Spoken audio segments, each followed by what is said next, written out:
آج منگل کے دن سورت کوثر کا عمل 7 بار الادین کا چراغ ہاتھ آ جاتا ہے وہ ارب پتی بن جاتا ہے۔ عامل بزرگ کا بتایا ہوا وظیفہ بسم اللہ الرحمن الرحیم۔ محترم ناظرین، جو شخص بھی صبح خالی پیٹ سورت کوثر کو اس طرح پڑھے گا تو سمجھ لو اس بندے کے ہاتھ میں الادین کا چراغ آ جاتا ہے۔ اگر کوئی مسکین فقیر محتاج جس کے گھر میں ایک وقت کا کھانا ہے لیکن دوسرے وقت کا کھانا بھی موجود نہیں ہے، جس کے گھر سے تنگ دستی ختم نہیں ہوتی، جس کے گھر سے غربت نہیں جاتی، وہ غریبی و مفلسی جس کا مقدر بن چکی ہے، اگر وہ فقیر و محتاج و مفلسی بھی یہ عمل کر لے گا تو انشاءاللہ اللہ تعالیٰ اپنے فضل و کرم سے اس کو بھی غنی کر دیتا ہے، اس کو بھی راتوں رات مالدار بنا دیتا ہے۔ اتنا قیمتی عمل اور ایسی صورت کا جس کو ہم میں سے اکثر افراد تقریباً روز پڑھتے ہیں، یہ بہت ہی قیمتی صورت ہے اور اس صورت کا قیمتی وظیفہ میں آج آپ کو بتا رہا ہوں۔ جو شخص چاہتا ہے کہ وہ جس چیز میں بھی ہاتھ ڈالے وہی چیز سونا بن جائے، اور جس مقصد کے لیے جائے یا جس کام کے لیے بھی جائے تو انشاءاللہ اس کو کامیابی ہی کامیابی ملے گی، اور جہاں اور جس بھی کاروبار کے لیے جائے گا اس کو کبھی اس میں نقصان نہ پہنچے گا۔ اور جس شخص کو خاص کر کے وہ ضلع کچہری اور دیگر اس طرح کے معاملات میں تھانوں کچہری اور عدالتوں وغیرہ میں چکر لگاتا رہتا ہے، یا اس کے اس طرح کے معاملات ہیں کہ ان جگہوں کے چکر لگتے رہتے ہیں، اس شخص کے لیے ایسا عمل کو کرنا نہایت ہی ضروری ہے۔ یا وہ شخص کرے جس کا کاروبار بالکل ٹھپ ہو چکا ہے، بند ہو چکا ہے، اور اس شخص کو کوئی راستہ نظر نہیں آتا، اور وہ شخص جو بہت زیادہ مقروض ہے، قرضہ اترنے کا کوئی دور دور تک امکان نظر نہیں آتا، اس شخص کو چاہیے کہ یہ ویڈیو آخر تک ضرور دیکھیں۔ انشاءاللہ آج آپ کو ایک ایسا وظیفہ بتانے لگا ہوں، آج ایک ایسی چیز بتانے لگا ہوں جس کے بعد آپ کی زندگی سمر جائے گی، آپ کا مقدر سمر جائے گا۔ اور میں آپ کو بتا دینا چاہتا ہوں یہ سورت قرآن مجید کی آخری سورتوں میں سے ہے اور اس کے بے شمار فضائل ہیں۔ میں آپ کو اگر بتانے لگ جاؤں تو وقت بہت چاہیے، اور میں آپ کو بتا دوں کہ ایک روایت کا مفہوم ہے کہ ایک مرتبہ فرشتہ آسمان سے نازل ہو کر بارگاہ نبوت میں میرے نبی کریم صلی اللہ علیہ وآلہ وسلم کی بارگاہ میں حاضر ہوا، آ کر عرض کی یا رسول اللہ صلی اللہ علیہ وآلہ وسلم مبارک ہو۔ اب فرشتہ اگر حضور صلی اللہ علیہ وآلہ وسلم کو مبارک دے رہا ہے اور جس کے نازل ہونے پر بھی آپ صلی اللہ علیہ وآلہ وسلم بہت مطمئن ہوتے تھے، تو اندازہ لگائیے کتنی بابرکت یہ صورت ہوگی جس کے بارے میں آپ آگے سنیے گا اور اس عمل کو اچھے سے سمجھیے گا۔ توجہ کے ساتھ جو بندہ اس عمل کو سمجھ کر آج کر لے گا اس کی زندگی کے سارے دکھ درد ختم ہو جائیں گے، ساری مصیبتیں ختم ہو جائیں گی۔ بیماریوں کے لیے اس وظیفے کو کریں گے تو شفا مل جائے گی، اگر بے روزگار اس عمل کو کرے گا تو انشاءاللہ اسے روزگار مل جائے گا، اگر محتاج تنگ دست کرے گا تو غنی ہو جائے گا، مالدار ہو جائے گا، اور اتنا مالدار ہوگا کہ اس کے محلے میں، اس کے علاقے میں اتنا جتنا کوئی شخص غنی و مالدار نہیں ہوگا۔ اس قدر یہ قیمتی عمل آپ کو دے رہا ہوں۔ تو آپ صلی اللہ علیہ وآلہ وسلم نے فرمایا، جب حضور صلی اللہ علیہ وآلہ وسلم کو مبارک دی، آپ نے فرمایا یہ کس بات کی مبارک ہے؟ فرمایا کہ اللہ تعالیٰ نے آپ کو 2 نور ایسے عطا فرمائے ہیں جو اس سے پہلے کسی اور نبی کو نہیں ملے۔ آپ کو 2 نور اللہ تعالیٰ نے ایسے عطا کر دیے ہیں کہ اس سے پہلے کم و بیش 1,24,000 جتنے بھی انبیاء آئے ہیں آدم علیہ الصلوۃ والسلام سے لے کر آپ تک، اس سے پہلے جتنے بھی نبی رسول آئے، کسی کو اللہ تعالیٰ نے یہ 2 نور نہیں دیے، اور یہ اللہ تعالیٰ نے خاص آپ صلی اللہ علیہ وآلہ وسلم کو عطا فرمائے ہیں۔ اور وہ نور سورت فاتحہ اور سورت بقرہ کی آخری آیات ہیں۔ رسول کریم صلی اللہ علیہ وآلہ وسلم نے فرمایا جس نے سورت بقرہ کی 2 آخری آیتیں رات میں پڑھی وہ اسے ہر آفت سے بچانے کے لیے کافی ہو جائیں گی۔ کتاب قرآن کے فضائل کا بیان تفسیر میں یہ بات موجود ہے، یہ سمجھیے گا، ایمان تازہ ہوگا اور اس کے بعد آپ مجبور ہو جائیں گے اس عمل کو کرنے کے لیے۔ تفسیر میں یہ بات موجود ہے کہ اللہ تعالیٰ نے آسمان سے مختلف بیماریوں پر آسمانی کتابیں اتاری ہیں، مگر ان تمام کے علوم 3 میں رکھے ہیں، یعنی تورات، انجیل، زبور میں ان 3 کے علوم اللہ تعالیٰ نے قرآن پاک میں رکھ دیے ہیں۔ جتنا علم ان 3 کتابوں میں آیا ہے اللہ تعالیٰ نے وہ سارے کا سارا علم قرآن پاک میں رکھ دیا ہے۔ پھر قرآن پاک کا اصول مفصل اور قرآن پاک کے جتنے بھی اس کے اندر فضیلتیں ہیں، جتنے بھی چیزیں ہیں، وہ ساری کی ساری اللہ تعالیٰ نے جتنی بھی چیزیں ہیں، جتنے بھی علوم ہیں، نیز یہ سورت بالکل رحمت کی سورت ہے۔ اس سورت کا شان و نزول میں یہ وارد ہوتا ہے، حضرت ابو ذر رضی اللہ تعالی عنہ سے روایت کرتے ہیں کہ میں نے حضور نبی اکرم صلی اللہ علیہ وآلہ وسلم کی بارگاہ میں عرض کیا یا رسول اللہ حوض کوثر کی برتنوں کی تعداد کیا ہے؟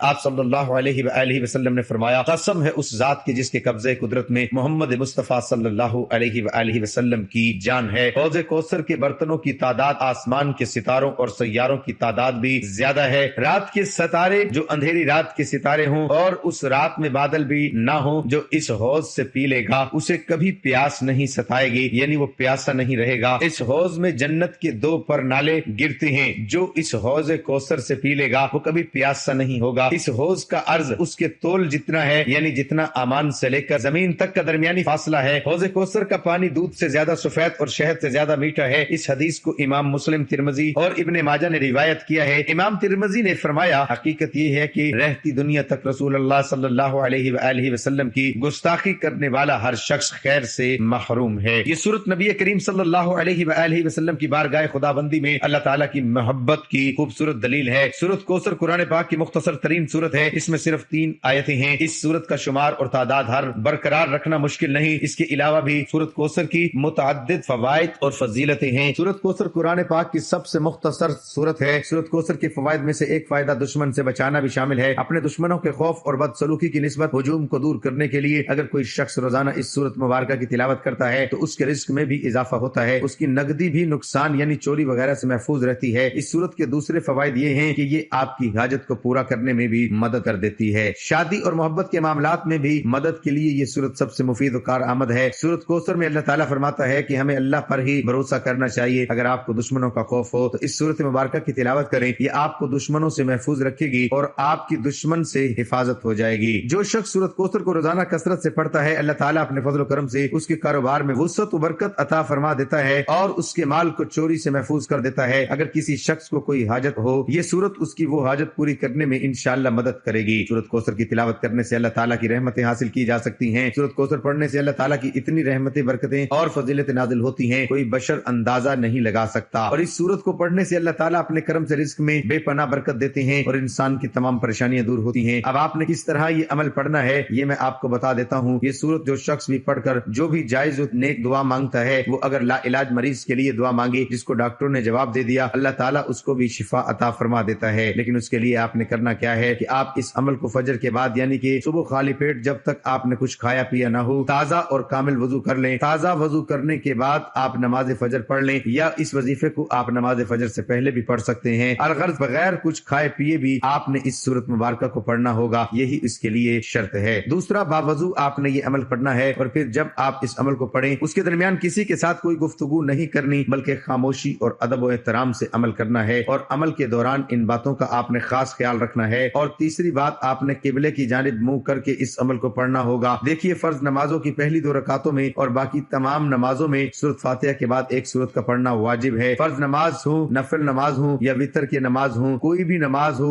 اس کے اندر سورت فاتحہ اگر نہیں پڑھیں گے تو نماز بالکل نہیں ہوگی، کیونکہ اس سورت کی بہت سی فضیلتیں ہیں۔ ان شرائط پر آپ کا عمل کرنا ضروری ہے اگر آپ چاہتے ہیں کہ جہاں بھی جائیں، جس چیز میں بھی ہاتھ لگائیں، آپ کو ہر حال میں فائدہ ہو، اور جو بندہ اس سورت کو پڑھتا ہے اس پر بھی اللہ کی رحمتیں نازل ہوتی ہیں۔ اگر آپ پڑھیں گے تو آپ پر بھی اللہ کی رحمتیں نازل ہوں گی۔ جو شخص یہ سورت پڑھے گا اس کا کوئی کام رہ نہیں سکتا، کسی کام کے اندر رکاوٹ نہیں آ سکتی۔ جو چیز اپنی زبان سے مانگتا ہے، لاکھوں نہیں، کروڑوں نہیں، بلکہ اربوں خربوں مانگے گا تو اس کو ملیں گے، کیونکہ اللہ پاک کے خزانوں میں کوئی کمی نہیں ہے۔ آج کا وظیفہ بہت ہی خاص اور مجرب ہے جو میں آپ کی خدمت میں لے کر حاضر ہوا ہوں۔ انشاءاللہ تعالی ایسا وظیفہ ہے جس کو آپ ایک دن ہی کریں گے۔ اللہ کے حکم سے جو بھی آپ اللہ سے حاجت طلب کریں گے، اللہ تعالیٰ دن کے عمل سے آپ کی وہ حاجت پوری فرما دیں گے۔ انشاءاللہ تعالیٰ صرف اور صرف آپ نے ایک دن میں یہ وظیفہ کرنا ہے اللہ کے حکم سے، جس طرح آپ کو بتایا جا رہا ہے۔ اگر آپ اس عمل کو اس طرح سے کر لیں گے تو ایک دن کے اندر اللہ تعالیٰ آپ کی حاجت کو پورا فرما دیں گے انشاءاللہ تعالیٰ۔ ویڈیو سے اگر مکمل مستفید ہونا چاہتے ہیں تو ویڈیو کو شروع سے لے کر آخر تک ضرور دیکھیے گا، کیونکہ اس میں آپ صلی اللہ علیہ وآلہ وسلم کی شان و نزول کا بھی ذکر کروں گا اور چند اس کے فوائد بھی میں آپ سے ذکر کروں گا۔ ویڈیو کو شروع سے لے کر آخر تک ضرور دیکھیے گا۔ فرمانے والی تعالیٰ ہے، انا اعطیناک الکوثر فصل لربک وانحر ان شانئک هو الابتر۔ اے محبوب، بے شک ہم نے تمہیں بے شمار خوبیاں عطا فرمائی، تو تم اپنے رب کے لیے نماز پڑھو اور قربانی کرو، بے شک جو تمہارا دشمن ہے وہی ہر خیر سے محروم ہے۔ اس سورت کا شان و نزول یہ ہے کہ نبی کریم صلی اللہ علیہ وآلہ وسلم کے کسی شہزادے کے انتقال پر ابو لہب، عقبہ بن معیط، کسی نے کہا محمد صلی اللہ علیہ وآلہ وسلم کی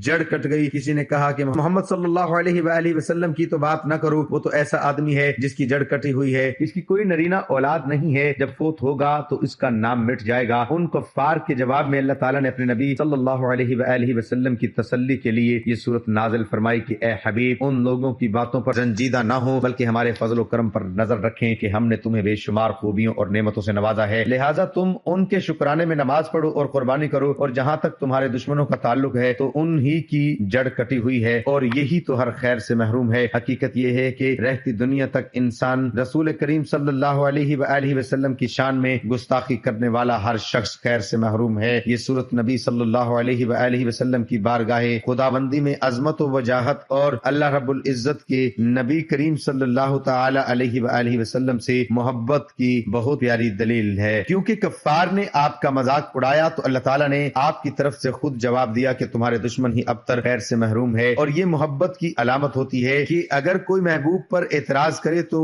محبوب اس کا جواب دیتا ہے۔ اندازہ قرآن مجید میں دیگر کئی جگہوں پر بھی ہے، مثلا جب ولید بن مغیرہ نے نبی کریم صلی اللہ تعالی علیہ وآلہ وسلم کو دیوانہ مجنون کہا تو اللہ تعالیٰ نے ولید کی مذمت میں اس کی 9 خامیاں بیان کی، اور نبی کریم صلی اللہ تعالی علیہ وآلہ وسلم کو فرمایا کہ تم اپنے رب کے فضل سے دیوانے نہیں ہو۔ اسی طرح ابو لہب کے ایک موقع پر نبی کریم صلی اللہ تعالی علیہ وآلہ وسلم کی گستاخی کی تو اللہ تعالیٰ نے اس کی مذمت میں پوری سورت اتار دی اور فرمایا ابو لہب کے دونوں ہاتھ برباد ہو جائیں، اور وہ ہلاک ہو ہی گیا۔ آیت میں فرمایا کہ اللہ تعالیٰ نے نبی کریم صلی اللہ تعالی علیہ وآلہ وسلم کو کوثر یعنی بے شمار خوبیاں عطا فرمائی۔ کوثر لفظ کثرت سے نکلا ہے اور مبالغہ کا ذیغہ ہے، اس کا معنی ہے بہت ہی زیادہ، بے انتہا کثرت، کسی چیز کا اتنا کثیر ہونا کہ لوگ اندازہ نہ لگا سکیں، وہ کثرت تعداد میں ہو یا مقدار و مرتبہ و معیار میں یا کسی اور اعتبار سے۔ گویا یہ فرمایا جاری رہا ہے کہ تمہارے دشمن کو یہ سمجھ رہے ہیں کہ تمہارے پاس کچھ نہیں، حتیٰ کہ بیٹا بھی فوت ہو گیا، مگر حقیقت یہ ہے کہ ہم نے تمہیں اتنا دیا ہے جس کا کوئی اندازہ بھی نہیں لگا سکتا۔ مجموعی طور پر کوثر کی تفسیر میں تقریباً 3 اقوال ہیں، اور حقیقت یہ ہے کہ نبی کریم صلی اللہ تعالی علیہ وآلہ وسلم کو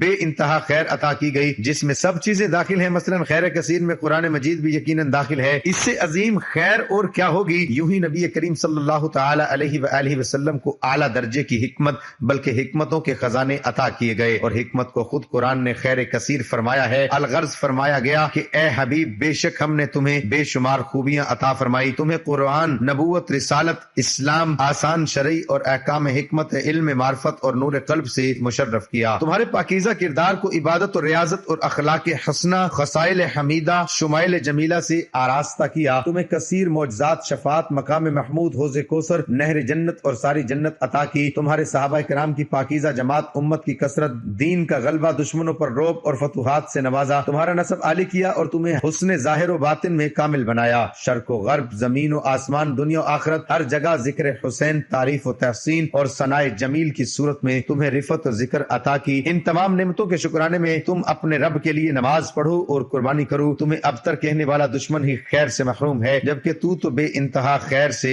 مالا مال ہو۔ سبحان اللہ۔ کسی خوبصورت انداز میں رب العالمین نے شان مصطفیٰ صلی اللہ تعالی علیہ وآلہ وسلم بیان فرمائی۔ ناظرین، آج میں آپ کے لیے ایک بہت ہی اہم ویڈیو لے کر حاضر ہوا ہوں، جو کہ سورۃ کوثر کا وظیفہ ہے۔ ایک دن آپ نے کرنا ہے، ایک دن کے اندر اللہ کے حکم سے آپ کا مسئلہ حل ہو جائے گا، ہر مقصد پورا ہو جائے گا، آپ کا کوئی بھی مقصد ہوگا انشاءاللہ تعالی وہ ایک دن کے اندر اللہ تعالی اس وظیفے کی برکت سے پورا فرما دیں گے۔ بہت ہی طاقتور وظیفہ ہے کہ حاجت جتنی بڑی ہو، آپ کی پریشانی کوئی بھی ہو، کسی بھی مقصد کے لیے آپ اس وظیفے کو پڑھیں، انشاءاللہ تعالی ایک دن کے اندر آپ کی وہ حاجت اللہ تعالی پوری فرما دیں گے۔ بزرگان دین کا معمول رہا ہے اللہ تعالی کے ساتھ لو لگانے کے ساتھ حاجات کو پورا کروانے اور ضرورتیں پوری کرنے کے لیے اللہ تعالی کی طرف رجوع کرتے تھے۔ نمازوں میں اور دعاؤں میں اس طرح سے اللہ تعالی سے مانگتے رہتے تھے، لیکن اس کے ساتھ ان کا ایک اور بھی عمل ہوتا تھا، جیسے ہم وظائف کہتے ہیں۔ آج جو وظیفہ میں آپ سے شیئر کرنے جا رہا ہوں یہ اکابرین کا کیا ہوا ہے اور مجرب وظیفہ ہے، اس کا ضرور آپ کو فائدہ حاصل ہوگا انشاءاللہ تعالی۔ جب ہم ایسے کرتے ہیں تو اللہ تعالیٰ اپنے غیب کے خزانوں سے اس حاجت کو پوری کرتے ہیں جس طرح سے اللہ تعالیٰ کا ان اکابرین کی حاجت کو پورا فرماتے تھے۔ اسی طرح سے انشاءاللہ تعالیٰ اللہ پاک آپ کی حاجات کو، آپ کے مسائل کو بھی حل فرمائیں گے اور آج آپ کی مشکلات کو بھی اللہ تعالیٰ دور کریں گے۔ آج کا جو وظیفہ ہے یہ صرف اور صرف ایک دن کا وظیفہ ہے، جو آپ میرے بتائے ہوئے طریقے سے کریں گے تو انشاءاللہ تعالیٰ یہ وظیفہ کرنے سے آپ کی حاجت ضرور پوری ہوگی۔ اتنی ہی بڑی حاجت کیوں نہ ہو، پریشانی کتنی بڑی کیوں نہیں ہو جائے، چاہے آپ یہ وظیفہ شادی کے لیے کر رہے ہیں یا آپ کا کاروبار کے لیے کر رہے ہیں یا آپ کا کام نہیں چل رہا اس کے لیے کر رہے ہیں یا کسی دشمن سے چھٹکارا حاصل کرنے کے لیے کر رہے ہیں یا کسی کے دل میں اپنی جگہ ہٹانے کے لیے کر رہے ہیں یا آپ کی کوئی بھی حاجت ہے، کوئی بھی مسئلہ ہے، انشاءاللہ تعالیٰ اس وظیفے کی برکت سے اللہ پاک آپ کا وہ مسئلہ ضرور حل فرما دیں گے۔ سورۃ کوثر قرآن پاک کی عظیم سورت ہے اور اس کو قرآن پاک کی مختصر ترین سورت ہونے کا شرف بھی حاصل ہے، لیکن اپنے فضائل اور برکات کی وجہ سے یہ قرآن مجید کی سب سے باری سورت ہے۔ یہ چھوٹی سی سورت قرآن مجید کی کثیر فائدہ حاصل کی حامل ہے۔ روزانہ صرف 10 بار سورت کوثر پڑھنے سے جتنے بھی گناہ ہوں اللہ تعالیٰ وہ معاف فرما دیتا ہے۔ جو شخص روزانہ رات کو 10 بار سورت کوثر پڑھنے کا معمول بنا لیتا ہے تو اللہ تعالیٰ پیارے حبیب حضرت محمد مصطفیٰ صلی اللہ علیہ وآلہ وسلم کی زیارت نصیب فرماتا ہے۔ جو شخص روزانہ رات کو سورت کوثر پڑھ کر سوتا ہے تو اللہ تعالیٰ تعالیٰ اس کی ساری رات حفاظت کرتا ہے. جو کوئی اپنے مکان کے چاروں کونے میں رات کو 10 مرتبہ سورۃ کوثر پڑھ کر پھونکتا ہے تو اللہ تعالیٰ اس کو غیب سے رزق کا انتظام کرتا ہے اور اس کے گھر میں مفلسی اور بیماری نہیں آتی. سورۃ کوثر پڑھنے سے رزق کشادہ ہوتا ہے اور جو انسان رات کو پڑھ کر سوتا ہے تو اللہ تعالیٰ اس کی ہر حاجت کو پورا کرتا ہے. جو ہر نماز کے بعد سورۃ کوثر کو ایک تسبیح کا معمول بنا لیتا ہے تو اللہ تعالیٰ اس کو اپنے غیب سے رزق عطا کرتا ہے. سورۃ کوثر ہر بیماری سے شفا عطا کرتی ہے، حاسدوں کی حسد سے بچاتی ہے، دشمنوں کی دشمنی سے بچاتی ہے. جو کوئی ہر روز سورۃ کوثر پڑھنے کا معمول بنا لیتا ہے تو ہر قسم کے جادو اور شیطان کے شر سے محفوظ رہتا ہے. آپ نے اس وظیفے میں کرنا کیا ہے؟ وظیفہ شروع کرنے سے پہلے آپ نے درود شریف جو ہے وہ لازمی پڑھ لینا ہے، کیونکہ سورۃ کوثر قرآن پاک کی سب سے چھوٹی سورت ہے. اور وظیفہ سننے سے پہلے میں آپ کو سورۃ کوثر کا شان و نزول بھی بتانا چاہوں گا کہ حضرت ابن ابی حاتم نے بیہقی کے دلائل نبوت میں جو حضرت علی ابن حسین سے نقل کرتے ہیں کہ جس شخص کی اولاد مر جائے اسے عرب والے ابتر کہا کرتے تھے، جیسے کہ اس میں ذکر ہے اس کا جو آخری لفظ ہے وہ ابتر کا ہے. تو جس شخص کی اولاد مر جایا کرتی تھی تو عرب والے اس کو ابتر کہتے تھے، یعنی مقتول نسل. جب نبی کریم صلی اللہ علیہ وآلہ وسلم کے صاحبزادے قاسم یا ابراہیم کا بچپن میں انتقال ہو گیا تو لوگوں نے آپ کو ابتر کہنا شروع کر دیا. اس کے ضمن میں اللہ تعالیٰ نے اس سورت کو نازل کیا اور روایت میں کیا جس میں عاص بن وائل کا نام خاص طور پر ذکر کیا جاتا تھا. اس کے سامنے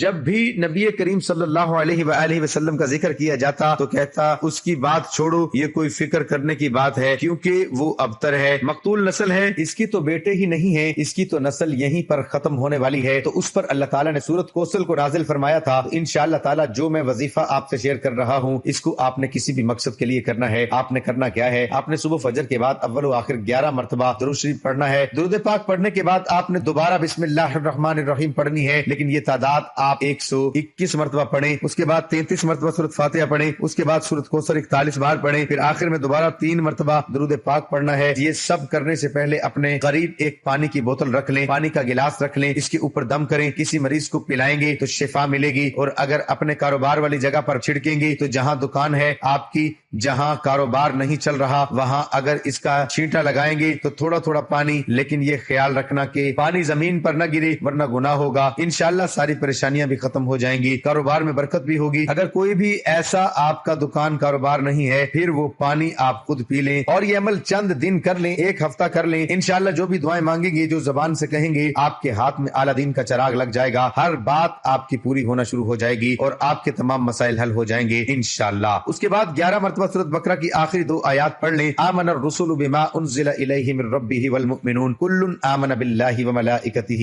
وکتبہ ورسلہ لا نفرق بین احد من رسلہ وقالوا سمعنا واطعنا غفرانک ربنا والیک المصیر. لا یکلف اللہ نفسا الا وسعها لها ما كسبت وعليها ما اكتسبت ربنا لا تؤاخذنا ان نسينا او اخطأنا ربنا ولا تحمل علينا اصرا كما حملته على الذين من قبلنا ربنا ولا تحملنا ما لا طاقة لنا به واعف عنا واغفر لنا وارحمنا انت مولانا فانصرنا على القوم الكافرين. ترجمہ: رسول ایمان لایا اس چیز پر جو اس کی طرف اللہ تعالیٰ کی جانب سے اتری اور مومن بھی ایمان لائے. یہ سب اللہ تعالیٰ اور اس کے فرشتوں پر اور اس کی کتابوں پر اور اس کے رسولوں پر ایمان لائے. اس کے رسولوں میں سے کسی میں ہم تفریق نہیں کرتے. انہوں نے کہہ دیا کہ ہم نے سنا اور اطاعت کی، ہم تیری بخشش طلب کرتے ہیں اے ہمارے رب اور ہمیں تیری ہی طرف لوٹنا ہے. اللہ تعالیٰ کسی جان کو اس کی طاقت سے زیادہ تکلیف نہیں دیتا. جو نیکی وہ کرے وہ اس کے لیے اور جو برائی وہ کرے وہ اس پر ہے. اے ہمارے رب اگر ہم بھول گئے ہوں یا خطا کی ہو تو ہمیں نہ پکڑنا. اے ہمارے رب ہم پر وہ بوجھ نہ ڈال جو ہم سے پہلے لوگوں پر ڈالا تھا. اے ہمارے رب تم ہم پر وہ بوجھ نہ ڈال جس کی ہمیں طاقت نہ ہو اور ہم سے درگزر فرما اور ہمیں بخش دے اور ہم پر رحم کر. تو ہی ہمارا مالک ہے. ہمیں کافروں کی قوم پر غلبہ عطا فرما. ابو مسعود بدری رضی اللہ عنہ سے روایت ہے کہ نبی کریم صلی اللہ علیہ وآلہ وسلم نے فرمایا جو شخص رات کو سورۃ بقرہ کی آخری 2 آیتیں پڑھ لیتا ہے اسے یہ کافی ہو جاتی ہے. نبی کریم صلی اللہ علیہ وآلہ وسلم بتا رہے ہیں کہ جو شخص رات کو سونے سے قبل سورۃ بقرہ کی آخری 2 آیتیں پڑھ لیتا ہے اللہ تعالیٰ ہر قسم کے شر اور ناپسندیدہ امور سے اسے محفوظ رکھنے کے لیے کافی ہو جاتا ہے. اور وہ ایک اور قول کی روح سے یہ دونوں آیتیں اس کے لیے کافی ہو جاتی ہیں جو تعداد میں آپ کو بتا رہا ہوں. اس سے نہ آپ نے کم اور نہ ہی اس سے زیادہ پڑھنا ہے. تو بہتر یہی ہے کہ آپ گٹھلیاں گن کر اپنے پاس رکھ لیں. اگر تسبیح پر صحیح طرح سے گنتی کر سکتے ہیں تو اس پر پڑھ لیں کیونکہ تعداد سے نہ زیادہ ہونا چاہیے نہ کم ہونا چاہیے. اول آخر 11 مرتبہ درود پاک پڑھ کر پھر اس کے بعد آپ نے سجدے میں چلے جانا ہے اور استغفر اللہ پڑھ کر اپنے کبیرہ صغیرہ گناہوں کو بخشوا لینا ہے. انسان میں نفس ہمارا ہر لمحہ اسے گناہ میں مبتلا کرنے کی کوشش میں رہتا ہے. جب سلیم الفطر طرح انسان کسی گناہ یا غلط کام کا ارتکاب کرتا ہے تو وہ یہ جان رہا ہوتا ہے کہ وہ غلط کام یا ظلم و زیادتی اور فسق و فجور کر رہا ہے، رسول اللہ صلی اللہ علیہ وآلہ وسلم کے طریقے کی مخالفت کر رہا ہے اور اللہ کے فرامین سے بغاوت کر کے اس کے قہر و غضب کو دعوت دے رہا ہے۔ یوں وہ اپنی دنیا و آخرت دونوں کو تباہ و برباد کرتا ہے، لیکن اس کے ساتھ شیطان کے وار، خواہشات کا غلبہ، گناہوں کے عارضی لذت، دنیا کا چکا چوند، چھوٹی اور کھوکھلی عزت کا نشہ اس کو گناہ کے ارتکاب کی طرف لے جاتی ہیں۔ گناہ کے ارتکاب کے وقت جب کبھی اس کا ضمیر ندا دیتا ہے تو وہ